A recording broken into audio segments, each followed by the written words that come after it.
নমস্কার, আমি শুভাশিস। আমাদের একটা গল্প হোক ইউটিউব চ্যানেলে আপনাদের স্বাগত। আজকের গল্প শরৎচন্দ্র চট্টোপাধ্যায়ের কাহিনী অবলম্বনে পরেশ। গল্প পাঠে এবং সমগ্র পরিচালনায় আমি শুভাশিস। বিশেষ সহায়তায় দেবযানী, পোস্টার এবং সাউন্ড এফেক্ট শুভ। মজুমদার বংশ বড় বংশ। গ্রামেদের মধ্যে তাহাদের ভারী সম্মান। বড় ভাই গুরুচরণ এই বাড়ির কর্তা। শুধু বাড়ির কেন, সমস্ত গ্রামের কর্তা বললেও অত্যুক্তি হয় না। বড় লোক আরও ছিল, কিন্তু এতখানি শ্রদ্ধা ও ভক্তির পাত্র শ্রীকুঞ্জপুরে আর কেহ ছিল না। জীবনের বড় চাকরি কখনো করেন নাই। গ্রাম ছাড়িয়া অন্যত্র যাইতে সম্মত হইলে হয়তো তাহা দুষ্প্রাপ্য হইত না, কিন্তু প্রথম যৌবনে সেই যে একদিন অনতি দূরবর্তী জেলা স্কুলের মাস্টারিতে ঢুকিয়াছিলেন, কোনো লোভেই আর এই শিক্ষালয়ের মায়া কাটাইয়া অন্যত্র যাইতে সম্মত হন নাই। এখানে 30 টাকা বেতন 50 টাকা হইয়াছিল এবং তাহারই অর্ধেক 25 টাকা পেনশনে বছর 3 হইল অবসর গ্রহণ করিয়াছেন। পৃথিবীতে আজই হয়তো টাকাটাই একমাত্র বড় পদার্থ নয়। তা না হইলে বিবাদ মেটাইতে, সালিশ নিষ্পত্তি করতে, দলাদলের বিচার করিয়া দিতে তাহার আদেশই শ্রীকুঞ্জপুরে সর্বমান্য বস্তু হইয়া থাকিতে পারিত না। তাহার অপরিসীম স্বধর্ম নিষ্ঠা, চরিত্রের দৃঢ়তা এবং অবিচলিত সাধুতার মুখে সকলেই সসম্ভ্রমে মাথা নত করিত। বয়স 60-এর কাছাকাছি। কেহ চরিত্র, সাধুতা বা ধর্মের বাড়াবাড়ি করিলে 10-20 খানা গ্রামের লোক তামাশা করিয়া বলিত, ইস, এই যে একবারে গুরুচরণ। গুরুচরণের স্ত্রী ছিল না, ছিল একমাত্র পুত্র বিমল। জগতে অদ্ভুত বলিয়া বোধহয় সত্যকার কিছু নাই। না হইলে অত বড় সর্বগুণান্বিত পিতার এত বড় সর্বদোষ মিশ্রিত পুত্র যে কি করিয়া জন্মগ্রহণ করিল লোকে ভাবিয়া পাইত না। পুত্রের সহিত পিতার সাংসারিক বন্ধন ছিল না বলিলেই চলে, কিন্তু তাহার সকল বন্ধন গিয়া পড়িয়াছিল ভাতসপুত্র পরেশের ওপর। হরিচরণের বড় ছেলে পরেশের যেন তাহারই আপন ছেলে। পরেশ MA পাস করিয়া আইন পড়িতেছে। তাহাকে বর্ণ পরিচয় হইতে আরম্ভ করিয়া আজই সমস্ত পড়া তিনিই পড়াইয়া আসিতেছেন। বিমল যে কিছু শিখিল না, এ দুঃখ তাহার এক পরেশ হইতেই মিটিয়াছে। ছোট ভাই হরিচরণ এতদিন বিদেশে সামান্যই চাকরি করিতেছিল। হঠাৎ লড়াইয়ের পর কি জানি কেমন করিয়া সে বড় লোক হইয়া চাকরি বাকরি ছাড়িয়া দিয়া বাড়ি চলিয়া আসিল। লোককে চড়া সুদে টাকা ধার দিতে লাগিল। স্ত্রীর নামে একটি বাগান খরিদ করিয়া ফেলিল এবং আরো 2-একটা কি কাজ করিল, যাহাতে তাহার টাকার গন্ধ 5-7 খানা গ্রামের লোকের নাক পৌঁছাতে বিলম্ব হইল না। একদিন হরিচরণ আসিয়া সবিনয়ে কহিল, দাদা, অনেকদিন ধরেই আপনাকে একটা কথা বলবো ভাবছি। গুরুচরণ কহিল, বেশ, বলো।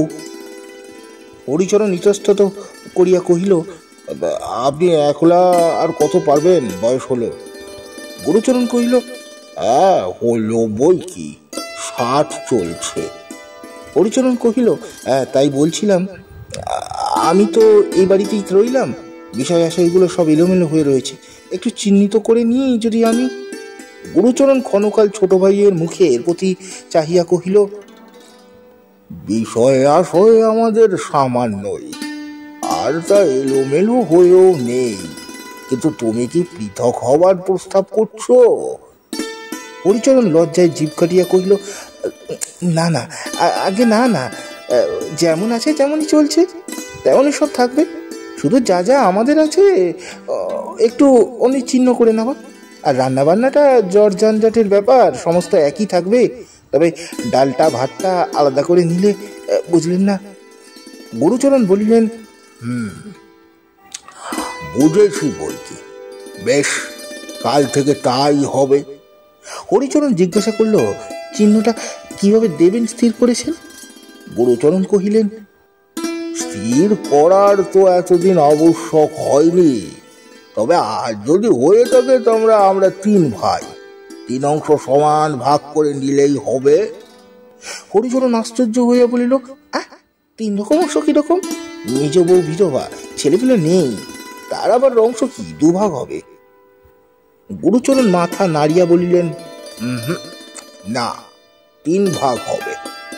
মেজ বউ আমার শ্যামাচরণের বিধবা, যতদিন বেঁচে আছেন অংশ পাবেন বই কি।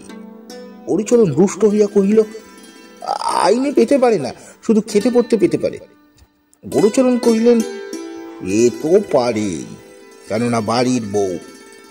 হরিচরণ কহিল, ধরুন কাল যদি বিক্রি করতে কিংবা বাধা দিতে চায়? গুরুচরণ বলিলেন, আইনে যদি অধিকার দেয় তিনি করবেন। হরিচরণের মুখ কালো করিয়া বলিল, করবেন বই কি। পরদিন হরিচরণ দড়ি লইয়া ফিতে লইয়া বাড়ি ময় মাপ ঝোঁক করিয়া বেড়াইতে লাগিল। গুরুচরণ জিজ্ঞাসাও করিলেন না, বাধাও দিলেন না। দিন 2 পরে ইট কাঠ বালি চুন আসিয়া পড়িল। পুরনো চাকর বাড়ির পুরনো ঝি আসিয়া খবর দিল, কাল থেকে রাজমিস্ত্রি লাগবে, ছোটবাবুর পাঁচিল পড়বে। গুরুচরণ সহাস্যে কহিলেন, সে তো দেখতেই পাচ্ছি গো, বইতে হবে কেন। দিন 5-6 পরে একদিন সন্ধ্যার পরে দ্বারের বাহিরে পদশব্দ শুনিয়া গুরুচরণ মুখ বাড়াইয়া দেখিয়া জিজ্ঞাসা করিল, পঞ্চুর মা কি গা?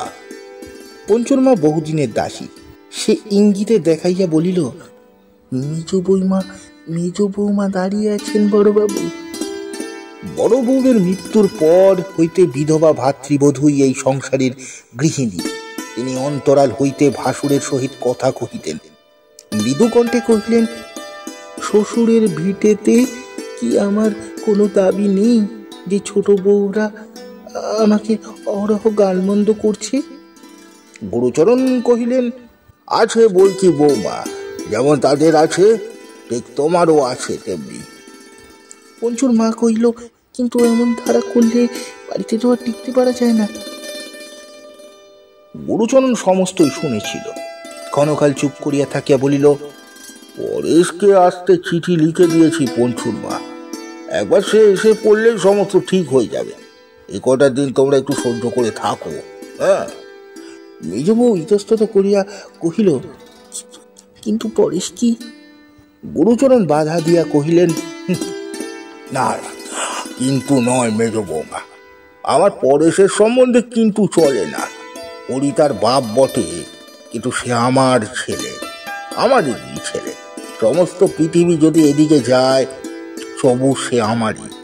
তার জ্যাঠামশাই যে কখনো অন্যায় করে না, এ যদি সে না বোঝে তো বৃথাই এতদিন পরে ছেলেকে বুকে দিয়ে মানুষ করে এলাম। দাসী কহিল, হ্যাঁ, সে আর বলতে। সে বছর মায়ের অনুগ্রহ হলে তুমি ছাড়া জবের মুখ থেকে কে কেড়ে আনতে পারতো বড়বাবু? তখন কোথায় ছোটবাবু আর কোথায় সৎমা? ভয় একবার পর্যন্ত দেখতে এলো না। তখন একলা জ্যাঠামশাই, কিংবা কি বা দিন আর কি বা রাত্রি কি করলেন। মেজ বৌমা বললেন, পরেশের নিজের মা বেঁচে থাকলে হয়তো এতখানি করতে পারতেন না। গুরুচরণ কুণ্ঠিত হইয়া উঠিলেন, কহিলেন, থাক থাক মা, ওসব আলোচনা থাক। তারা প্রস্থান করলে বৃদ্ধের চোখের সামনে যেন বিমল এবং পরেশ আসিয়া পাশাপাশি দাঁড়াইল। জানলার বাহিরে অন্ধকার আকাশের প্রতি চাহিয়া আকস্মাৎ মুখ দিয়া দীর্ঘ নিঃশ্বাস পড়িল। তাহার পর মোটা বাঁশের লাঠিটি হাতে তুলিয়া সরকারদের বৈঠকখানায় পাশা খেলিতে চলিয়া গেলেন। পরদিন দুপুর বেলায় গুরুচরণ ভাত খাইতে বসিয়াছিলেন। বাটির উত্তর দিকের বারান্দায় কতকটা অংশ ঘিরিয়া লইয়া হরিচরণের রান্নার কাজ চলিতেছিল। তথা হইতে তীক্ষ্ণ নারী কণ্ঠে কি কটু কথাই না বাহির হইয়া আসিতেছিল, তাহার সীমা নাই। তাহার আহারের যথেষ্ট বিঘ্ন ঘটিতেছিল, কিন্তু সহসা পুরুষের মোটা গলা আসিয়া যখন তাহাতে মিশিল, তখন ক্ষণকালের জন্য তিনি কান খাড়া করিয়া হঠাৎ উঠিয়া দাঁড়াইলেন। মেজ বধূ ঠাকুরানী অন্তরাল হইতে হায় হায় করিয়া উঠিলেন এবং পঞ্চুর মা ক্রোধে ক্ষোভে চিৎকার করিয়া এই দুর্ঘটনা প্রকাশ করিয়া দিল। প্রাঙ্গণে দাঁড়াইয়া গুরুচরণ ডাকিয়া কহিলেন, হরিচরণ, মেয়েদের কথায় আমি কান দিতে চাই না, কিন্তু তুমি পুরুষ মানুষ হয়ে যদি বিধবা ভরবাজকে দেবেন এমন করিয়া অপমান করো, আর তো তাহলে বাড়িতে থাকা চলে না। এই কথার কেহ জবাব দিল না, কিন্তু বাহিরে যাইবার পথে ছোট বধূমাতার পরিচিত তীক্ষ্ণ কণ্ঠ তাহার কানে গেল। সে তামাশা করিয়া কহিতেছে, এমন করে অপমান করো না বলছি, মেজ বউ ঠাকুরন তাহলে বাড়িতে থাকবেন না, কি হবে তখন? হরিচরণ প্রত্যুত্তরে কহিতেছে, পৃথিবীর রসাতলে যাবে আর কি, কেবার থাকবার জন্য মাথার দিব্যি দিয়েছে, গেলেই তো বাসা যায়। গুরুচরণ থমকিয়া দাঁড়াইয়া পড়িয়াছিলেন। বক্তব্য শেষ হইলে নীরবে নিষ্ক্রান্ত হইয়া গেলেন। হেডমাস্টার মশায়ের কন্যার বিবাহ উপলক্ষে গুরুচরণ কৃষ্ণনগরের উদ্দেশ্যে যাত্রা করিয়া বাহির হইয়াছিলেন। হঠাৎ শুনিতে পাইলেন দিন দুই হইল পরেশ বাড়ি আসিয়াছে, কিন্তু আসিয়াই জ্বরে পড়িয়াছে। ব্যস্ত হইয়া পরেশের ঘরের মধ্যে প্রবেশ করিতেছিলেন, সম্মুখে ছোট ভাইকে দেখিতে পাইয়া জিজ্ঞাসা করিলেন, পরেশের জ্বর নাকি? হরিচরণ হু বলিয়া বাহির হইয়া গেল। ছোট বধূমাতার বাপের বাড়ির দাসী পট আটকাইয়া বলিল, আপনি ভেতরে যেতে পারবেন না, আপনি ঘরের ভেতরে যাবেন না। যাব না কেন? ঘরে মা আছেন, তাকে একটুখানি সরে যেতে বলো না ঝি। দাসী কহিল, সরে আবার কোথায় যাবেন, ছেলের মাথায় হাত বুলিয়ে দিচ্ছে। এই বলিয়া সে নিজের কাজে চলিয়া গেল। গুরুচরণ আচ্ছন্নের মতো ক্ষণকাল দাঁড়াইয়া থাকিয়া ডাকিয়া বলিল, পরেশ, কেমন আছো বাবা? ভেতর হইতে এই ব্যাকুল প্রশ্নের কোনো সাড়া আসিল না, কিন্তু ঝি কোথা হইতে জবাব দিয়া কহিল, দাদাবাবুর জ্বর হয়েছে, শুনলেই তো গেলেন, শুনতেই তো পেলেন। গুরুচরণ স্তব্ধভাবে সেইখানে মিনিট দুই দাঁড়াইয়া থাকিয়া আস্তে আস্তে বাহির হইয়া আসিলেন এবং কাহাকেও কোনো কথা না কহিয়া রেলওয়ে স্টেশনের অভিমুখে প্রস্থান করিলেন। সেখানে বিবাহ বাড়িতে আর কেহ তেমন লক্ষ্য করিল না, কিন্তু কাজকর্ম চুকিয়া গেলে তাহার বহুদিনের বন্ধু হেডমাস্টার মহাশয়কে আড়ালে ডাকিয়া জিজ্ঞাসা করিলেন, এই ব্যাপারখানা কি ঘটেছে গুরুচরণ? হরিচরণ নাকি ভারী তোমার পেছনে লেগেছে? গুরুচরণ অন্যমনস্কের মতো কহিলেন, হরিচরণ? কই না, না কি হে, হরিচরণের শয়তানি কাণ্ড তো সবাই শুনেছে। গুরুচরণের হঠাৎ যেন সমস্ত কথা মনে পড়িয়া গেল। কহিলেন, হ্যাঁ, বিষয় সম্পত্তি নিয়ে হরিচরণ গন্ডগোল করছে বটে। তার কথার ধরনে হেডমাস্টার ক্ষুণ্ণ হইলেন।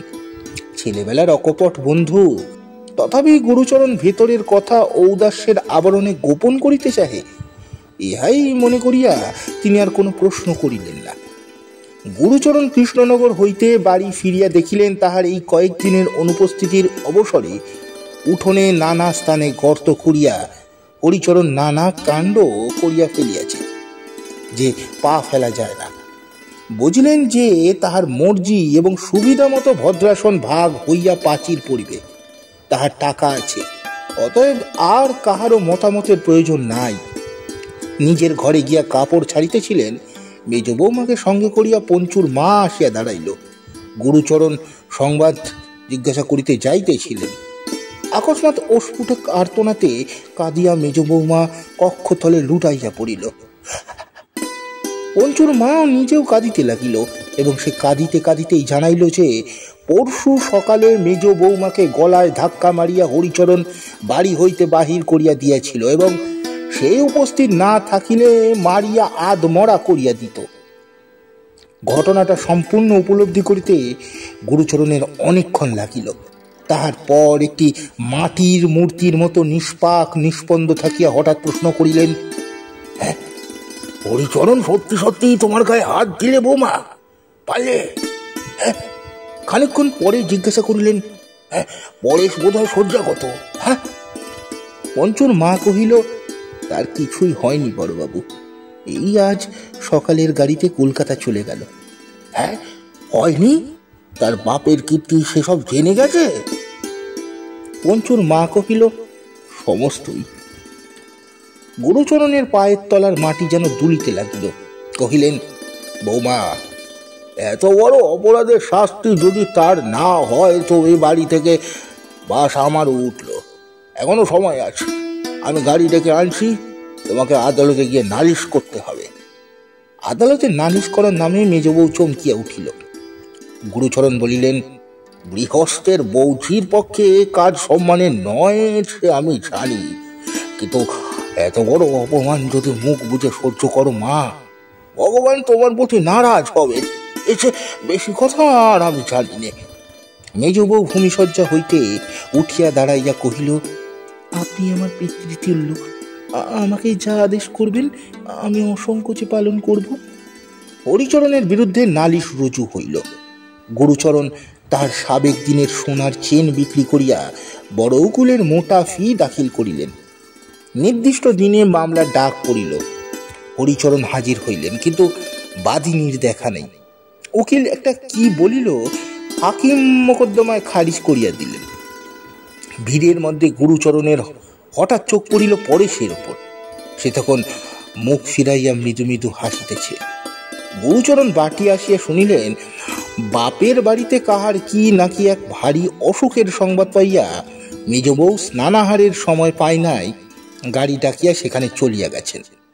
পঞ্চুর মা হাত মুখ ধোবার জল আনিয়া দিয়া হঠাৎ কাঁদিয়া ফেলিয়া বলিল, রাতও মিথ্যে দিনও মিথ্যে বড়বাবু, তবুও আর কোথাও চলে যাও, এ পাপের সংসারে বোধ হয় তোমার আর জায়গা হবে না। ঢাক আসিল, ঢোল আসিল, কাশি আসিল। মামলায় জয়ী হবার উপলক্ষে ও বাড়ির শুভচণ্ডীর পূজার বাদ্য রবে সমস্ত গ্রাম তোলপাড় হইবার উপক্রম হইল।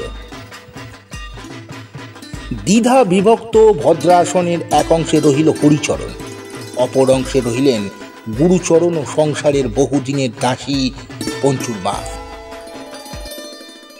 পরদিন সকালে পঞ্চুর মা আসিয়া কহিল, রান্নার সমস্ত জোগাড় করে দিয়েছি বড়বাবু। রান্নার জোগাড়? ও ঠিক, চলো যাচ্ছি। এই বলিয়া গুরুচরণ উঠিবার উপক্রম করতেই দাসী কহিল, কিছু তাড়াতাড়ি নেই বাবু, বেলা হোক না, আপনি বরং আজ গঙ্গা স্নান করে আসুন। ও তাই যাই বলিয়া গুরুচরণ নিমেষের মধ্যে গঙ্গা স্নানে যাইবার জন্য প্রস্তুত হইয়া দাঁড়াইলেন। তাহার কাজ বা কথার মধ্যে সঙ্গতি বা অসঙ্গতি কিছুই ছিল না, তবুও পঞ্চার মার কেমন যেন ভারী খারাপ ঠেকিল। তাহার কেবলই মনে হইতে লাগিল, এই যেন সেই বড়বাবু নয়। পঞ্চুর মা বাড়ির ভিতরে আসিয়া চাচাইতে চাচাইতে বলিল, কখনো ভালো হবে না, কখনো ভালো হবে না, শাস্তি ভগবান দেবেনই দেবেন। কাহার ভালো হইবে না, কাহাকে তিনি শাস্তি দেবেনই দেবেন ঠিক বোঝা গেল না, কিন্তু ছোটর তরফ হইতে এই লইয়া বিবাদ করিতে সেদিন কেহ উদ্যত হইল না। এমনি করিয়া দিন কাটিতে লাগিল। গুরুচরণের একমাত্র সন্তান বিমলচন্দ্র যে সুসন্তান নহে, পিতা তাহা ভালো করিয়াই জানিতেন। মাস কয়েক পূর্বে ঘণ্টা কয়েকের জন্য একবার সে বাড়ি আসিয়াছিল, আর তাহার দেখা নাই। সেবার একটি ব্যাগের মধ্যে সেই গোপনে কি কতকগুলো রাখিয়া যায়। চলিয়া গেলে গুরুচরণ পরেশকে ডাকিয়া কহিয়াছিল, দেখো তো বাবা, কি আছে ওর মধ্যে। পরেশ পরীক্ষা করিয়া দেখিয়া বলিয়াছিল, কতগুলো কাগজপত্র, বোধহয় দলিল টলিল হবে। জ্যাঠামশাই, এগুলো পুড়িয়ে ফেলি। গুরুচরণ বলিয়াছিলেন, যদি দরকারি দলিল হয়। পরেশ কহিয়াছিল, দরকারি তো বটেই, কিন্তু বিমলদার পক্ষে বোধহয় অদরকারি। বিপদ কাজ কি ঘরে রেখে? গুরুচরণ আপত্তি করিয়া বলেছিলেন, না জেনে নষ্ট করা যায় না পরেশ, কারো সর্বনাশ হয়ে যেতে পারে। ওগুলো তুই কোথাও লুকিয়ে রেখে দে বাবা, পরে যা হয় করা যাবে। এ ঘটনা তার আর মনে ছিল না। আজ সকালে গঙ্গা স্নান করিয়া আসিয়া রাঁধিতে যাইতে ছিলেন অকস্মাৎ সেই ব্যাগ হাতে পরেশ, হরিচরণ, গ্রামের জনা কয়েক ভদ্র ব্যক্তি এবং পুলিশের দারোগা কনস্টেবল এর দল আসিয়া উপস্থিত হইল।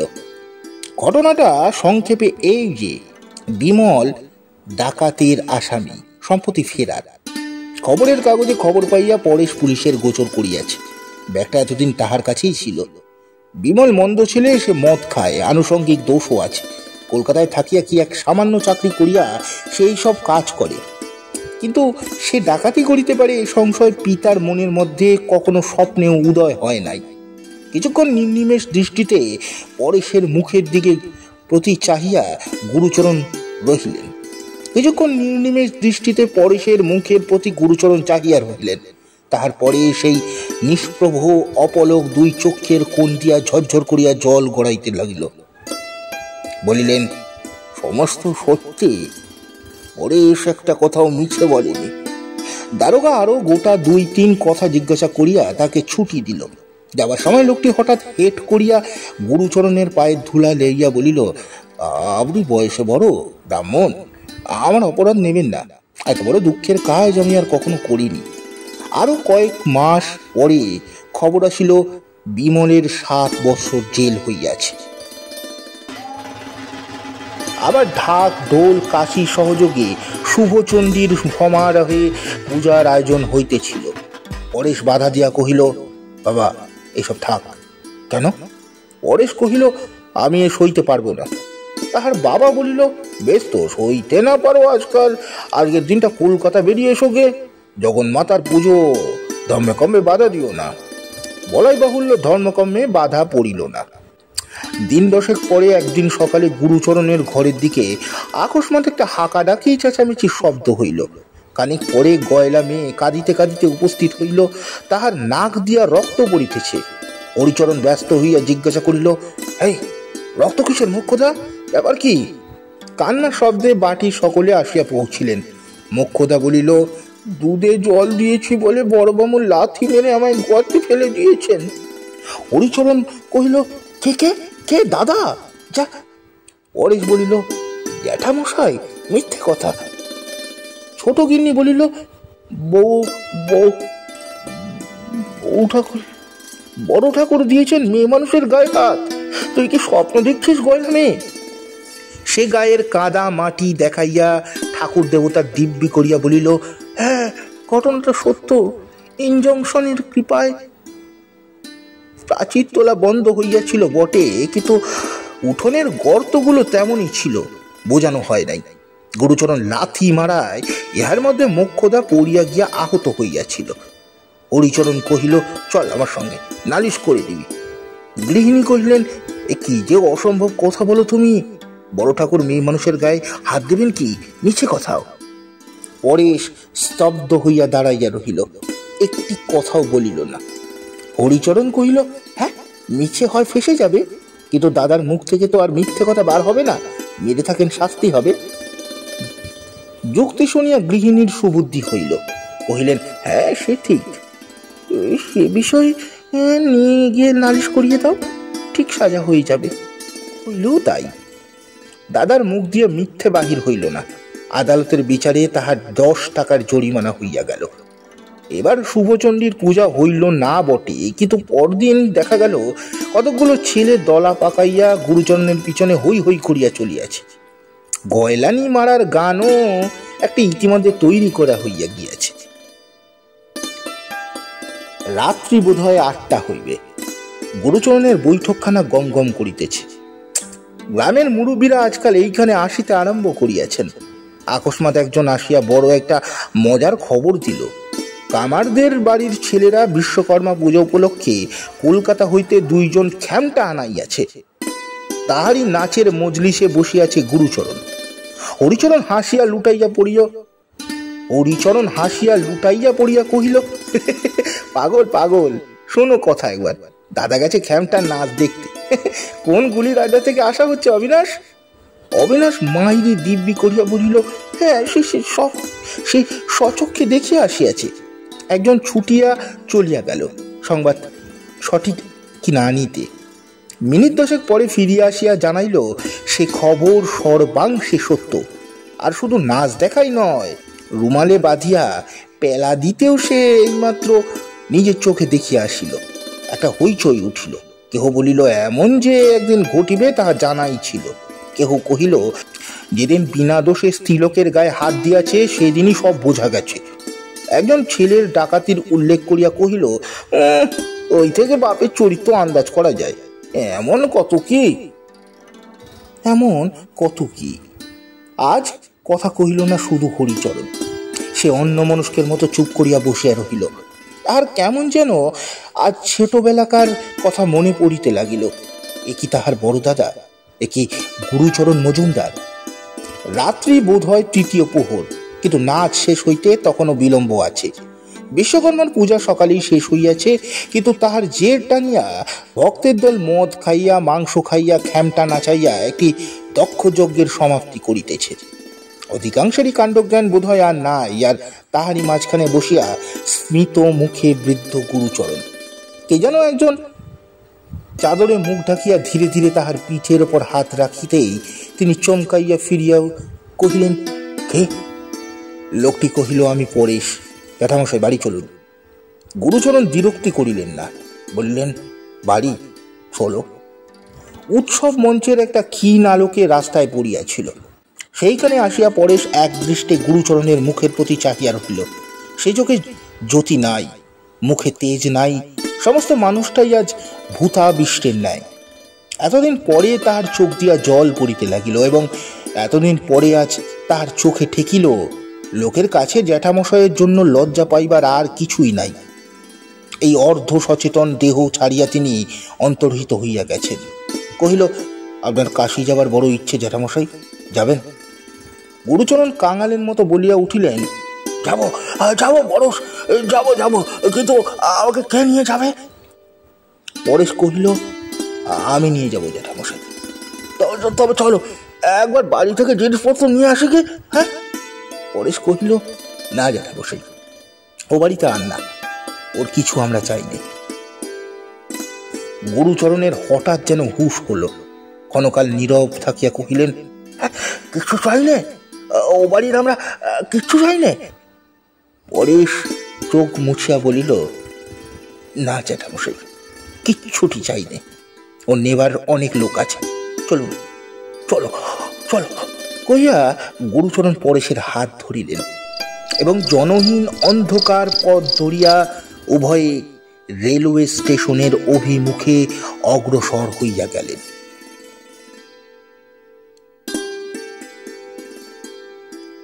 সমাপ্ত। গল্পটি আপনাদের কেমন লাগলো অবশ্যই জানাবেন। গল্পটি ভালো লাগলে লাইক, কমেন্ট, সাবস্ক্রাইব ও শেয়ার করে আমাদের পাশে থাকতে ভুলবেন না। নমস্কার।